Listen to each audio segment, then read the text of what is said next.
হ্যাঁ, অনিতার রান্নাঘরে স্বাগত। আপনাদের স্বাগত জানিয়ে শুরু করছি আজকের রেসিপি হচ্ছে কাতলা মাছ আলু দিয়ে ঝোল করব। তাই এই যে কাতলা মাছটাকে আমি নুন হলুদ মাখিয়ে রেখেছি। এবার কাতলা মাছটাকে ভালো করে ভেজে নেব। তেলটাও আমি দিয়ে দিয়েছি কড়াতে। তেল ভালো গরম না হলে তো লেগে যাবে।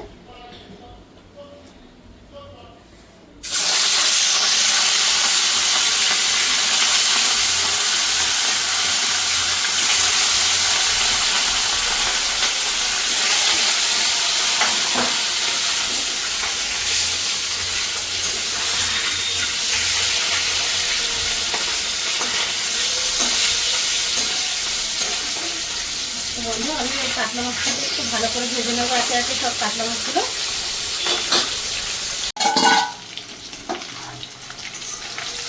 বন্ধু, মাছগুলো আমার একটা একটা সবই ভাজা হয়ে গেল। এবার আমি তেলে দিয়ে দেবো। একটু ফোড়নে জিরে দেবো।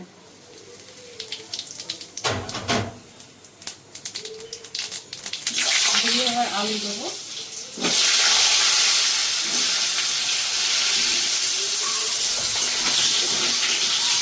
আলুটা হালকা একটু ভেজে নেব, 2 মিনিট একটু ভেজে নেবো, বেশিক্ষণ লাগবে না। বন্ধু, আলুটাও আমার ভাজা হয়ে গেছে। এবার আমি মশলাটা দিয়ে দেবো এর মধ্যে।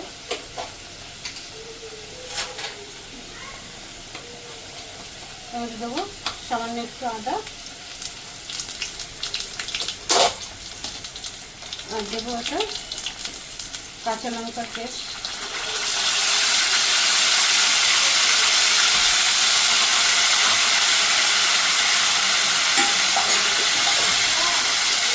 আর সামান্য একটু জিরে আর ধনে বাটা। একদম পাতলা করে ঝোল করবো তাই।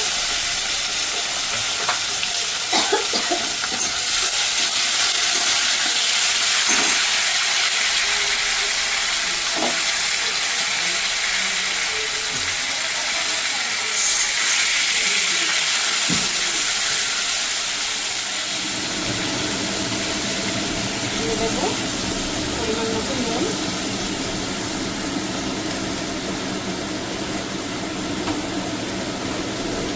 আর দেবো একটু হলুদ গুঁড়ো।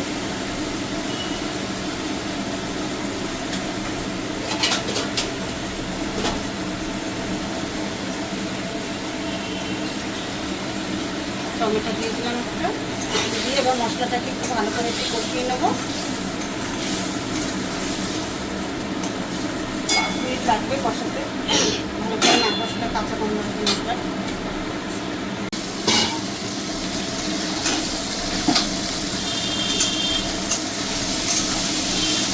মশলাটা আমার ভালো করে কষানো হয়ে গেছে। এবার দেবো পরিমাণ মতন জল লাগবে।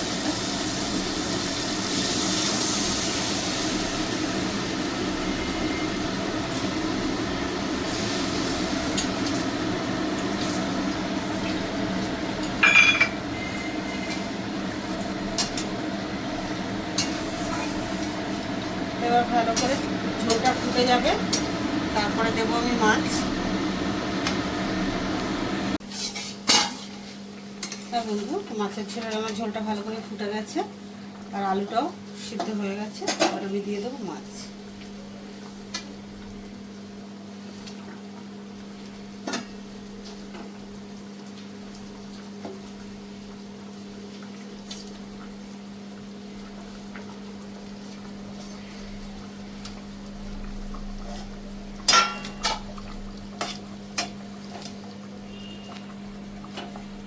আমি ধনে পাতাটাও উপর থেকে দিয়ে দেবো।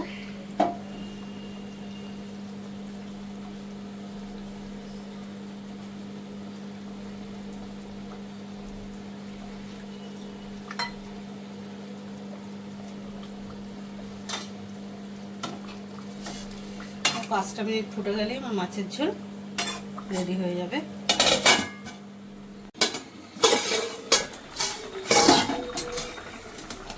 তো বন্ধু, আমার কাতলা মাছের ঝোল আলু দিয়ে একদম পাতলা করে রেডি, জিরা আদা বাটা দিয়ে। তো আপনাদের যদি ভালো লেগে থাকে লাইক কমেন্ট শেয়ার করবেন, আর সাবস্ক্রাইব করে আমার পাশে থাকবেন। আমি গ্যাসটাকে বন্ধ করে দিলাম।